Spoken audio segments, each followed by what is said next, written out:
تبارك الذي نزل الفرقان على عبده ليكون للعالمين نذيرا.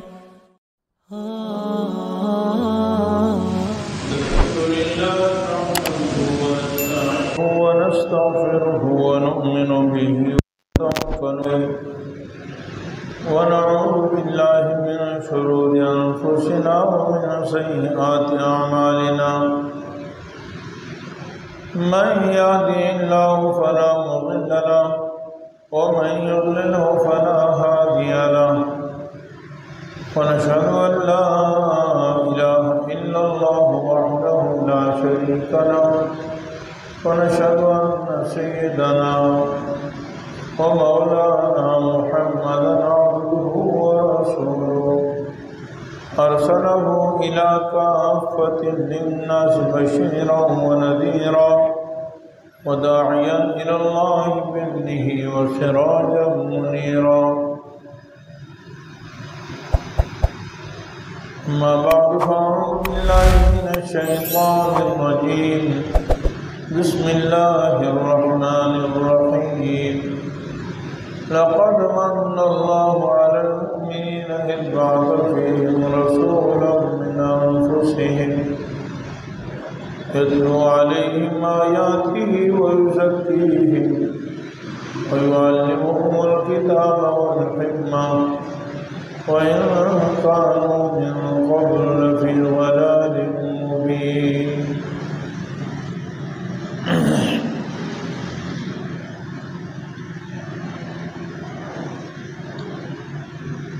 آمنت بالله صدق الله العظيم وصدق رسوله النبي الحبيب الكريم ونحن على ذلك لمن الشاهدين والشاكرين والحمد لله رب العالمين.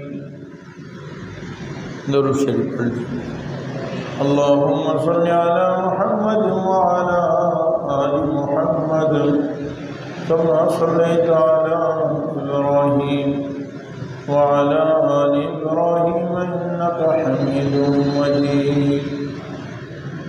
اللهم بارك على محمد وعلى آل محمد كما باركت على إبراهيم وعلى آل إبراهيم إنك حميد مجيد.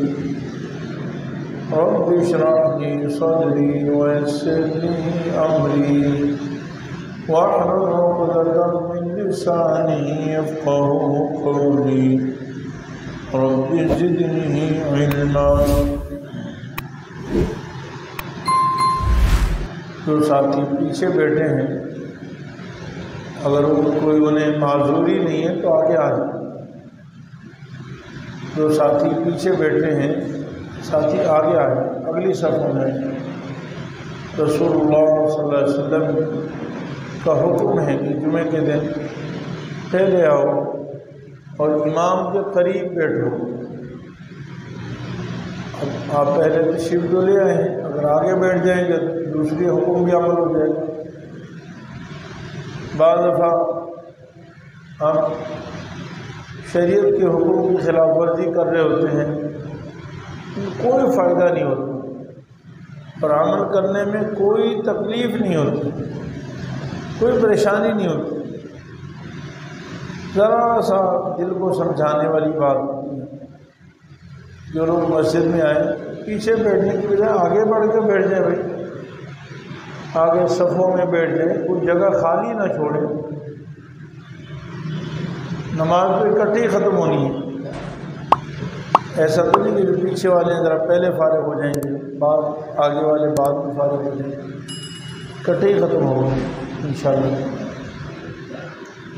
کسی نے لطیفہ لکھا تھا کہ ریل گاڑی میں کوئی ڈبہ آگے ہوتا ہے کوئی پیچھے ہوتا ہے, لیکن پہنچتا ایک ہی وقت میں منزل پر ہے. اللہ تعالیٰ ہمیں سمجھ عطا فرمائے. جمعے کے دن حلقے لگا کر بیٹھنا بھی منع ہے, اکٹھے ایسے گولائی ایسی بلا ضرورت ٹیک لگا کر بیٹھنا بھی منع ہے، کیونکہ بعض کا خطبے کا ٹائم ہوتا ہے تو نیند بھی آنے کا اندیشہ ہوتا ہے، تو رسول اللہ صلی اللہ علیہ وسلم سے منع فرمایا ادب سے پہلی صفوں میں آ کر بیٹھنا چاہیے۔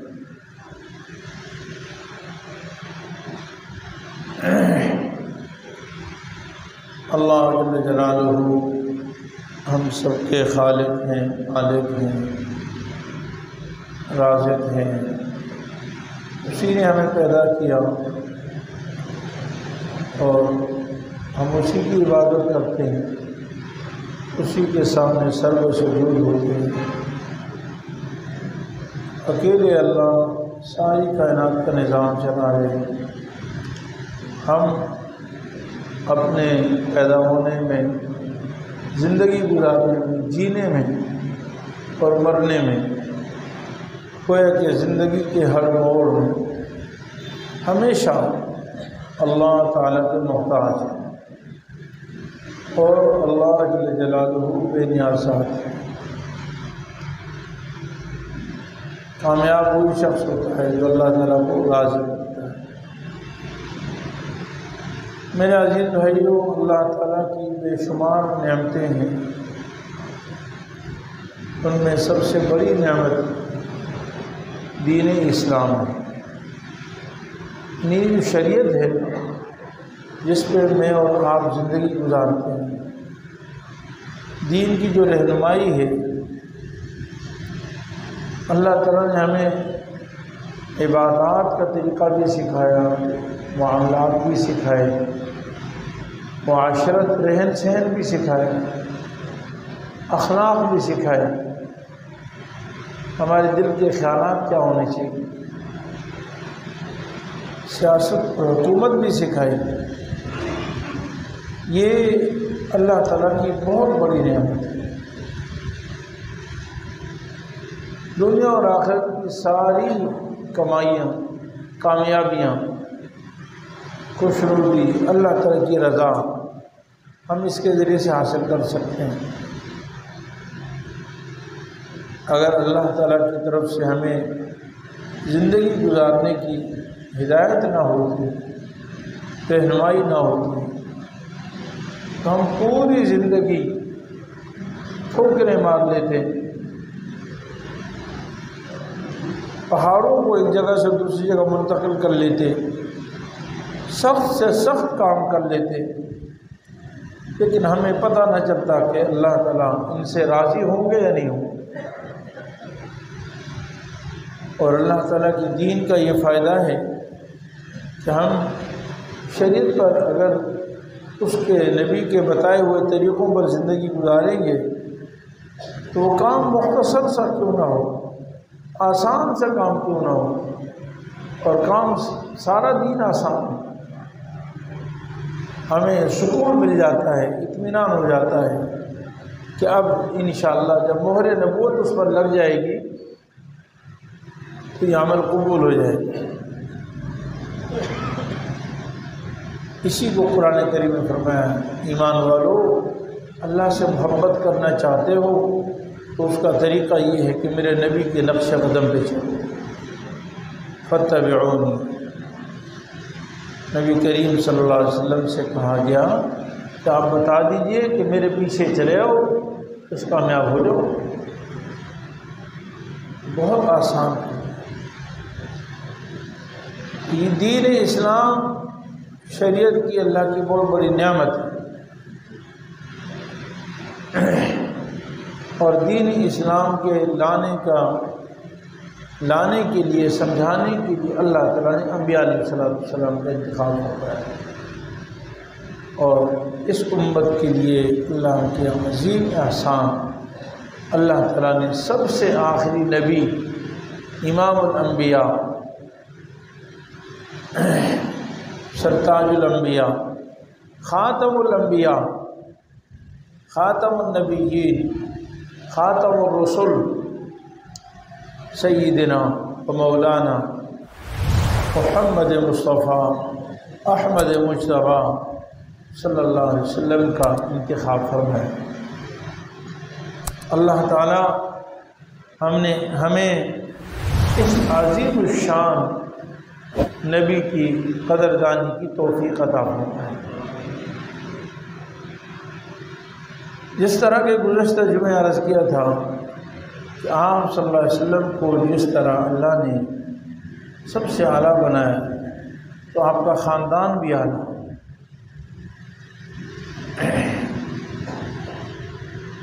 تو آپ کے خاندان میں آپ کے دادا عبد المطلب کے بارے میں پچھلے جمعے کچھ عرض کیا تھا. عبد المطلب کے کئی بیٹے تھے، لیکن اللہ تعالیٰ نے نبی کریم صلی اللہ علیہ وسلم کے لیے باپ ہونے کا شرف منتخب فرمایا تھا. جن کو باپ بنانا تھا اللہ تعالیٰ نے ان کا نام اسم گرامی جناب عبداللہ رکھا، منتخب فرمایا. آپ کے والد ماجد جناب عبد المطلب کے بیٹوں میں سب سے چہیتے بیٹے تھے، سب سے لاڈلے بیٹے تھے، سب سے زیادہ سمجھدار بیٹے تھے، اور جناب عبد المطلب سب سے زیادہ اپنے اسی بیٹے سے محبت فرماتے تھے. اللہ تعالیٰ نے جناب عبداللہ کو بھی بڑی خوبیاں عطا فرمائی تھی، کیونکہ ان کے پشت سے نبوت کا نور نکلنا تھا. تو نور نبوت کی روشنی جناب عبد المطلب کے پیشانی سے بھی ٹپکتی تھی، عبداللہ کے پیشانی سے بھی ٹپکتی تھی. اور کچھ صفات جو آپ کے والد ماجد کی تورات اور انجیل میں تھی وہ صفات آپ کے اندر پوری پائی جاتی تھی. اور اس طرح کا واقعہ بھی پیش آیا کہ جناب عبداللہ آپ صلی اللہ علیہ وسلم کے والد ماجد ایک دفعہ اپنے ننھیال یعنی مکہ مکرمہ تشریف لے گئے. تو مدینہ منورہ تشریف لے گئے تو وہاں پر جنگل میں کسی کام سے گئے ہوں گے. تو وہاں یہودی قبائل کے کچھ لوگ آئے، ان میں سے کوئی بڑا عالم بھی تھا. انہوں نے دیکھا کہ یہ شخص تو لگتا ہے کہ اس کے چہرے کو دیکھ کر یہ لگتا ہے کہ اس کی اولاد میں جناب محمد رسول اللہ پیدا ہو. چونکہ پورا عرب اور یہود و نصارہ خاص طور پر رسول اللہ صلی اللہ علیہ وسلم کی پیدائش کے منتظر تھے. بلکہ تاریخ میں آتا ہے کہ بہت سارے لوگوں نے یعنی تورات و انجیل پڑھ کر مدینہ منورہ اسی غرض سے ہجرت کی تھی کہ تورات و انجیل سے ہی معلوم ہوتا ہے کہ سب سے آخری نبی ہجرت کر کے مدینہ آئے گا. پیدائش مکہ میں ہوگی لیکن اس کا اصل ٹھکانہ وہ مدینہ منورہ. اس لیے یہاں پر بہت سارے لوگ انتظار کرتے کہ کچھ یہودی مخالف بھی تھے. تو کچھ لوگوں نے آپ کو جنگل میں دیکھ کر جناب عبداللہ کو یہ ارادہ کیا کہ ان کو قتل کر دیا جائے، تاکہ یہ نہیں ہوں گے تو اولاد کہاں سے پیدا ہو. لیکن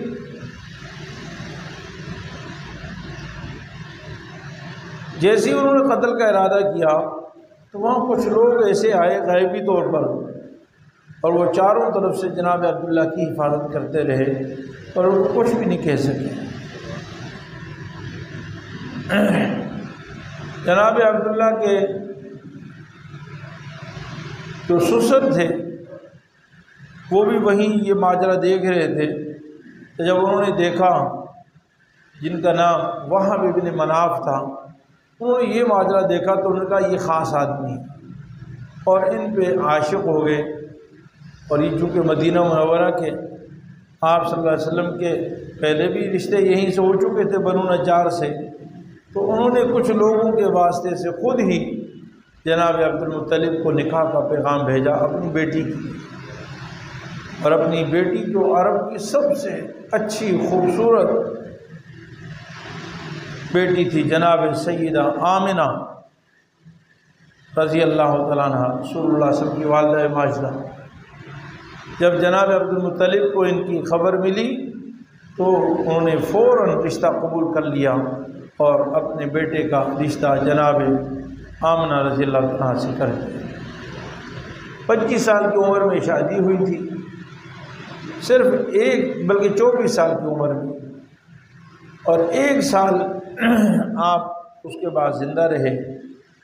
جب جناب آمنہ کے پیٹ میں امام الانبیاء سرکار دو عالم صلی اللہ علیہ وسلم صرف 2 ماہ کے تھے تو جناب عبداللہ مدینہ منورہ کسی کام سے گئے تھے یا ملک شام گئے تھے، مختلف خبریں ہیں، لیکن واپسی میں مدینہ ہی آئے، اور مدینہ میں جب اپنے سسرال آئے تو وہیں بیمار پڑ گئے، اور تقریباً 1 ماہ وہیں بیمار ہوئے، اور 1 ماہ میں وہ دنیا سے رخصت ہو گئی۔ اس طرح نبی کریم صلی اللہ علیہ وسلم کے والد ماجد آپ صلی اللہ علیہ وسلم کی پیدائش سے پہلے دنیا سے رخصت ہو گئے۔ آپ کے والد ماجد کی صفات میں بھی یہ آتا ہے کہ کبھی بتوں کو سجدہ نہیں کیا کرتا، کوئی دین تو نہیں تھا لیکن بتوں کو سجدہ کرنا پسند نہیں تھا، کیونکہ مشرکین مکہ اللہ کو تو مانتے تھے اور ساتھ ساتھ بتوں کی بھی عبادت کرتے تھے کہ جی یہ چھوٹے خدا ہیں، اللہ کو بڑا خدا مانتے تھے۔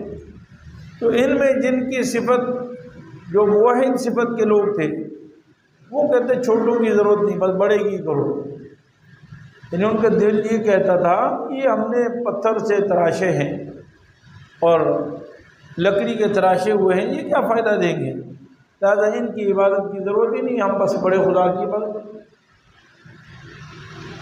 آپ صلی اللہ علیہ وسلم کے والد ماجد جناب عبداللہ نے زندگی میں کبھی شراب نہیں، کبھی زنا نہیں کیا، کبھی بے حیائی میں مبتلا نہیں ہوئے، یہ فطرت تھی، اور اللہ تعالیٰ نے اپنے نبی صلی اللہ علیہ وسلم کے لیے خاندان کا انتخاب تھا۔ بہرحال اللہ تعالیٰ نے نبی صلی اللہ علیہ وسلم کی دنیا میں پیدا ہونے سے پہلے ہی بہت سارے واقعات رونما ہوئے، جیسا کہ آپ نے پیچھے جمعے سنا تھا کہ اصحاب فیل کا واقعہ سب سے بڑا واقعہ تھا جس کا ذکر اللہ تعالیٰ نے قرآن کریم میں فرمایا ہے۔ لیکن جناب آمنہ فرماتی ہیں کہ رسول اللہ صلی اللہ علیہ وسلم کی پیدائش سے یعنی پیٹ میں آنے سے پیدائش تک بڑے عجیب عجیب واقعات پیش آتے تھے، اور میں جدھر بھی جاتی درخت جھک کے مجھے سلام کیا کرتے تھے، پتھر مجھے سلام کیا کرتے تھے، میں حیران ہوتی، رات کے اندھیرے میں مجھے روشنی نظر آتی تھی، راستہ روشن نظر آتا تھا، اور عجیب عجیب کرشمے نظر آتے تھے، بے موقع کے مجھے پھل ملتے تھے، اور اللہ تعالیٰ ایسی ایسی نعمتیں عطا فرماتے مجھے تصور بھی نہ ہوتا، اور یہ سب برکتیں اس بچے کی تھی جو میرے پیٹ میں اللہ نے عطا فرمایا تھا۔ آپ صلی اللہ علیہ وسلم کی پیدائش سے پہلے ہی عرب میں کئی سالوں سے قحط سالی تھی، لیکن ایسی بارش ہوئی پورا عرب سرسبز و شاداب ہو گیا، یعنی جہاں تک ممکن تھا، اور ہر قسم کی قحط سالی ختم ہو گئی۔ کسریٰ کے محل میں زلزلہ آیا اور 14 اس کے گنبد ٹکڑے ٹکڑے ہو گئے، ابھی آپ سب پیدائش نہیں ہوئی، اور مجوسیوں کی 1000 سال سے آگ جلائی ہوئی یکدم بجھ گئی، جو 1000 سال میں کبھی نہیں بجھی تھی حضور صلی اللہ علیہ وسلم کی پیدائش سے پہلے۔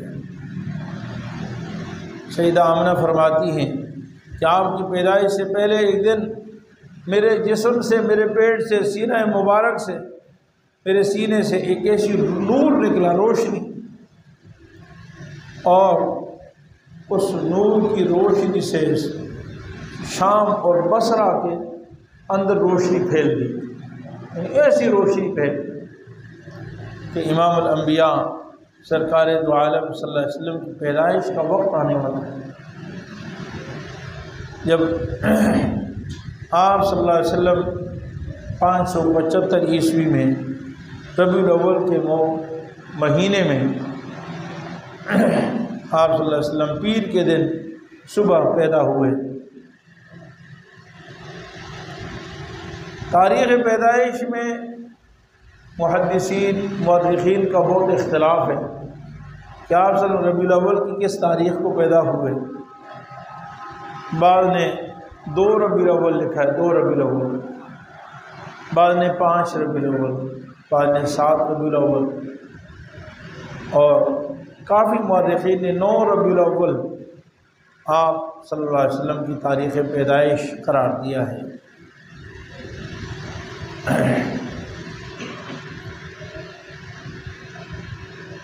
اور بعض حضرات نے 12 ربیع الاول کو بھی تاریخ پیدائش قرار دیا ہے، لیکن صحیح قول معلوم نہیں، بعض نے 2 کو زیادہ ترجیح دی ہے اور بعض نے 9 ربیع الاول کو ترجیح دی ہے۔ لیکن حقیقت یہ ہے کہ کنفرم 100% ایک دن نہیں بتایا جا سکتا کہ آپ صلی اللہ علیہ وسلم کی پیدائش اسی وقت ہے، اور یہ اللہ تعالیٰ کی حکمت تھی کہ اللہ تعالیٰ کے راز تھا، چھپا دیا۔ جہاں صحابہ کرام نے آپ صلی اللہ علیہ وسلم کی زندگی کی ایک ایک یعنی چھوٹے سے چھوٹے واقعے کو محفوظ کیا، اور عرب بھی اپنے 10-10 50-50 حسب نسب محفوظ کیا کرتے تھے، وہاں اتنے بڑے واقعات بھی پیش آئے، لیکن آپ صلی اللہ علیہ وسلم کی پیدائش کا حقیقی تاریخ میں بھول چوک ہو گئی۔ اس میں اللہ تعالیٰ کی حکمت تھی۔ انہی واقعات میں سے ایک واقعہ یہ آتا ہے کہ جس درخت کے نیچے صلح حدیبیہ ہوئی تھی، 1400 صحابہ نے صلح فرمائی تھی، یعنی وہاں بیعت رضوان بیعت ہوئی تھی، جس درخت کے نیچے بیعت رضوان ہوئی تھی صلح حدیبیہ کے موقع پر 1400 صحابہ نے وہاں پر بیعت فرمائی۔ ایک معمولی سا واقعہ ہوتا ہے، یا کہیں سفر کرتے ہوئے آدمی کسی جگہ بیٹھ جاتا ہے یا پڑاؤ ڈالتا ہے، تو سال تک آدمی کو یاد رہتا ہے کہ میں یہاں سے گزرا تھا، یہاں ہم بیٹھے تھے۔ سفر کرتے ہوئے راستے میں کہیں ہوٹل میں کسی ہوٹل میں کھانا کھاتے تو آدمی کو پھر کہیں وہاں سے گزرتے ہیں تو کہتے ہیں ہم نے فلاں سال میں یا فلاں دن میں یہاں پر اسٹے کیا تھا، اس ہوٹل میں کھانا کھایا۔ جہاں صلح حدیبیہ میں کئی دن صحابہ نے پڑاؤ ڈالا، اور وہاں پر ایک مخصوص درخت کے نیچے 1400 صحابہ نے بیعت فرمائی۔ بہت بڑا واقعہ پیش ہے، لیکن صحابہ فرماتے ہم اگلے سال جب آئے تو ہم میں سے کسی کو پتہ نہیں تھا کہ صلح حدیبیہ کس درخت کے نیچے ہوئی، یعنی بیعت رضوان بیعت کس درخت کے نیچے ہوئی۔ صحابہ میں اختلاف ہو گیا، کوئی کہتا وہ درخت تھا، کوئی کہتا وہ تھا، کوئی کہتا وہ تھا، کوئی بھی درخت نہ تھا۔ یہ اللہ کی حکمت ہوتی ہے، بڑے بڑے واقعات بعض میں بھول جاتے ہیں۔ تو بہرحال رسول اللہ صلی اللہ علیہ وسلم کی پیدائش کے بعد سے لے کر 40 سالہ دور تک آپ صلی اللہ علیہ وسلم کی زندگی جو تھی وہ بھی بڑی عظیم زندگی تھی۔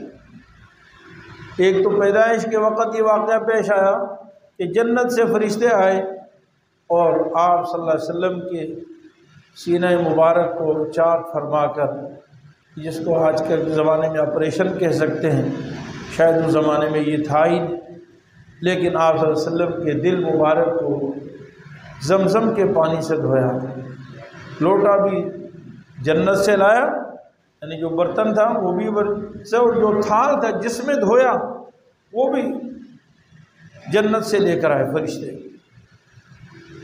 حضرت آمنہ فرماتی کہ میں نے خود دیکھا۔ پھر ایک عظیم بڑا لمبا تفصیلی واقعہ ہے، ایک ایک واقعہ بیان کیا جائے تو اس میں گھنٹوں لگتے ہیں۔ جناب آمنہ نے رسول اللہ صلی اللہ علیہ وسلم کو صرف 3 دن دودھ پلایا، اور آپ کے چچا ابو لہب کی ایک باندی تھی جس کا نام صوبیہ، بلکہ زیادہ روایت میں یہ کہ صویبہ نام تھا، صویبہ، اس نے چند دن آپ کو دودھ پلایا، اور پھر یہ عظیم سعادت اللہ تعالیٰ نے اماں سیدہ حلیمہ سعدیہ رضی اللہ تعالی عنہا کو عطا فرمائی، اور آپ نے پورے 2 سال ہونے تک رسول اللہ صلی اللہ علیہ وسلم کو دودھ پلایا۔ جناب حلیمہ سعدیہ کے گھر میں کتنے واقعات پیش آتے تھے، کیا کرامتیں ظاہر ہوئی۔ آپ کی نبوت سے پہلے کے جتنے خلاف عادت واقعات ہیں ان کو ارہاس کہا جاتا ہے شریعت کی اصطلاح میں۔ آپ کی رضائی بہن تھی، بکریاں چرانے جایا کرتی تھی، وہ کہتی تھی کہ میرے ساتھ یا تو کوئی اور آدمی جائے اور یا میں اپنے ساتھ اپنے ننھے بھائی محمد الرسول اللہ صلی اللہ علیہ وسلم کو ساتھ لے کے جاؤں۔ جناب حلیمہ سعدیہ کہتی بیٹی ایک طرف بکریوں کو چرانا ہوتا ہے، محنت کرنی ہوتی ہے، بکریوں کو موڑنا ہوتا ہے، کبھی بکری ادھر جا رہی کبھی ادھر جا رہی، اور ایک طرف اس معصوم بچے کو سنبھالو گی، اور کہتی اکیلی مجھ سے بکریاں نہیں چلتی ہیں، یا تو میرے ساتھ کوئی اور جائے اور یا میں اس بچے کو لے کے جاؤں۔ اب اور جانے کی بات تو سمجھ میں آتی ہے لیکن کوئی اور ہے نہیں جانے کے لیے، اور دوسرا بھائی بھی چھوٹا وہ بھی جانے کے لیے، اور یا کہتی میں محمد الرسول اللہ صلی اللہ علیہ وسلم کو ساتھ لے کے جاؤں۔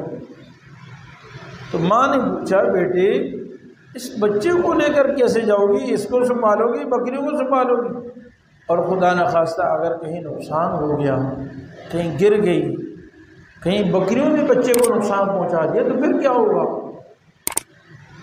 تو آپ کی ہمشیرہ محترمہ نے فرمایا اماں بات یہ ہے کہ جب میں اس اپنے چھوٹے سے ننھے بھائی کو ساتھ لے کے جاتی ہوں نا تو پھر مجھے بکریاں چرانے کی ضرورت نہیں پڑتی ہے، پھر بکریاں شام تک خود ہی چرتی ہیں، پھر بس میں اس بچے کے پاس رہتی ہوں، اس سے پیار کرتی ہوں، اس کو گود میں اٹھاتی ہوں، اور بکریاں ایسے جا رہی ہوتی جیسے میں چاہتی بکریاں ویسے جا رہی ہوتی، خود ہی چلتی ہیں، خود ہی مڑتی ہیں، خود ہی واپس گھر آ جاتی ہیں۔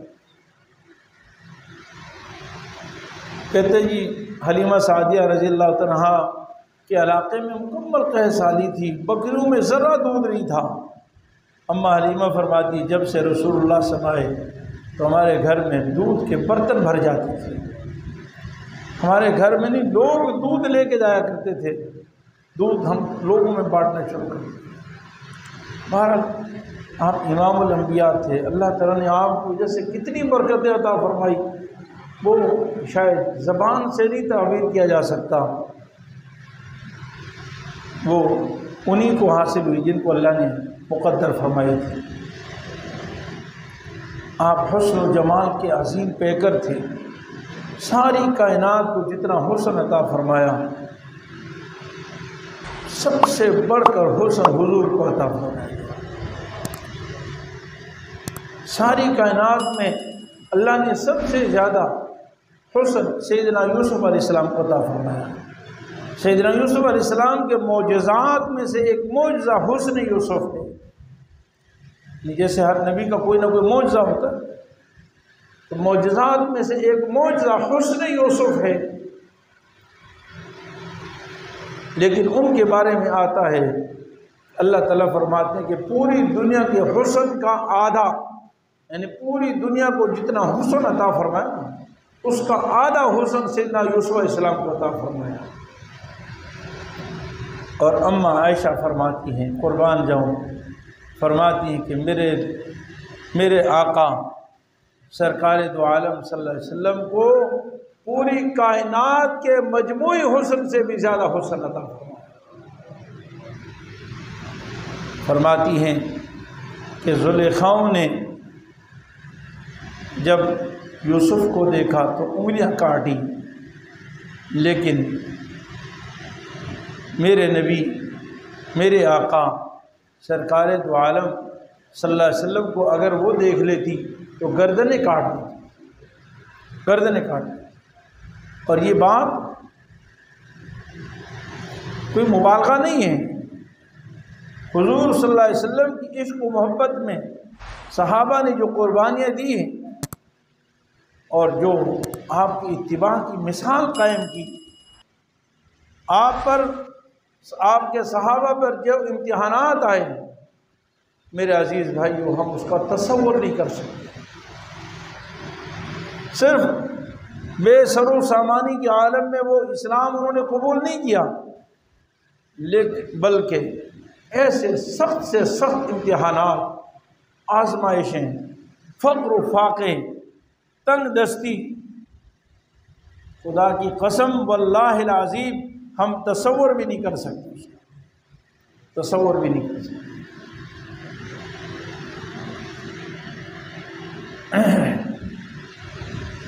غالباً حضرت ابو سعید خدری رضی اللہ عنہ کا واقعہ ہے، فرماتے ہیں کہ ان کے سامنے کسی نے بعد کے زمانے میں کہا کہ کاش میں حضور کی خدمت میں ہوتا تو میں حضور کی ایسی ایسی خدمت کرتا، تو انہوں نے فرمایا نہیں، مت کہو ایسا۔ حضور کے ساتھ رہتے ہوئے جو صحابہ نے مشقت برداشت کی، شاید تم اس کا تصور نہیں کر سکتے۔ یہ تو پہلی صدی کی بات ہے، آج 14ویں صدی تو ہم تو ہمارا حال تو ہمیں معلوم ہے۔ بہرحال اللہ تعالیٰ نے آپ کو پوری دنیا سے زیادہ حسن عطا فرمایا۔ کسی کو شاعر نے کہا، غالباً حسان بن ثابت رضی اللہ عنہ کی اشعار ہے، یا صاحب الجمال و یا سید البشر من وجهک المنیر لقد نور القمر، اے حسن و جمال والے اور ایک ساری کائنات کے سردار، آپ کے چہرے کی روشنی سے چاند روشن ہے۔ وَأَحْسَنَ مِنْكَ لَمْ تَرَ قَطُّ عَيْنِي وَأَجْمَلَ مِنْكَ لَمْ تَلِدِ النِّسَاءُ خُلِقْتَ مُبَرَّأً مِنْ كُلِّ عَيْبٍ كَأَنَّكَ قَدْ خُلِقْتَ كَمَا تَشَاءُ، آپ سے زیادہ حسین میری آنکھ نے کبھی دیکھا نہیں، اور میری آنکھ کیا دیکھتی، آپ سے زیادہ حسن و جمال کسی ماں نے جنا ہی نہیں۔ ہر عیب سے آپ پاک پیدا ہوئے، شاید اللہ نے آپ کو ایسے پیدا فرمایا جیسے آپ کی چاہت۔ میرے عزیز بھائیو، انسان کے اندر جو حسن و جمال کے اعتبار سے کمزوریاں ہوتی ہیں، ہر کمزوری سے اللہ تعالیٰ نے آپ کو پاک پیدا فرمایا۔ بہرحال آپ صلی اللہ علیہ وسلم عظیم نبی تھے، نبوت سے پہلے کی آپ کی 40 سالہ زندگی انتہائی پاکیزہ، مقدس، مطہر، شفاف، شرم و حیا والی، صدق و امانت والی، دیانت والی، صداقت والی، یعنی نبوت کے بعد کی زندگی کا مکمل نمونہ تھی۔ فطری طور پر اللہ تعالیٰ نے آپ کو عظیم یعنی کمالات سے، اخلاق سے، صفات سے، حسن و جمال سے منور فرمایا تھا، اور اتنی عظیم تھی کہ قرآن کریم میں آپ صلی اللہ علیہ وسلم نے اپنی قوم کو اپنی 40 سالہ زندگی بطور نمونہ پیش کی کہ میری نبوت میں، میری صداقت میں، میری امانت میں، میری دیانت میں تمہیں اگر کوئی شک ہے تو میری 40 سالہ زندگی کا تمہارے سامنے گزری۔ تو بہرحال اللہ تعالیٰ کا شکر ہے میرے عزیز بھائیوں اور دوستوں، ان ساری باتوں کو انشاءاللہ آگے بھی بیان کریں گے، لیکن ان باتوں کا مقصد یہ ہے کہ ہم اپنے اس عظیم نبی کی قدردانی کریں۔ میرے عزیز بھائیوں، ہمیں آپ صلی اللہ علیہ وسلم کے کلچر، آپ صلی اللہ علیہ وسلم کی اتباع، آپ صلی اللہ علیہ وسلم کے بتائے ہوئے اعمال، آپ کے بتائے ہوئے اخلاق، اس کو اپنانا چاہیے۔ اس میں ہماری دنیا کی بھی کامیابی ہے اور آخرت کی بھی کامیابی ہے، اور اگر ہم ایسا نہیں کریں گے تو ہماری دنیا بھی ناکام ہو جائے گی اور آخرت بھی ناکام ہو جائے گی۔ اللہ تعالیٰ اپنے فضل سے ہمیں حضور نبی کریم صلی اللہ علیہ وسلم کے نقش قدم پر زندگی گزارنے کی توفیق عطا فرمائے، اور آخرت میں آپ صلی اللہ علیہ وسلم کی شفاعت نصیب فرمائے، اور جنت الفردوس آپ کی برکت سے عطا فرمائے۔ وآخر دعوانا الحمدللہ رب العالمین۔ صاحب کے YouTube چینل کو سبسکرائب کیجئے اور ان کے تازہ بیانات کے ذریعے اپنی علمی، اصلاحی اور فکری آبیاری کرتے رہیے۔ جزاکم اللہ۔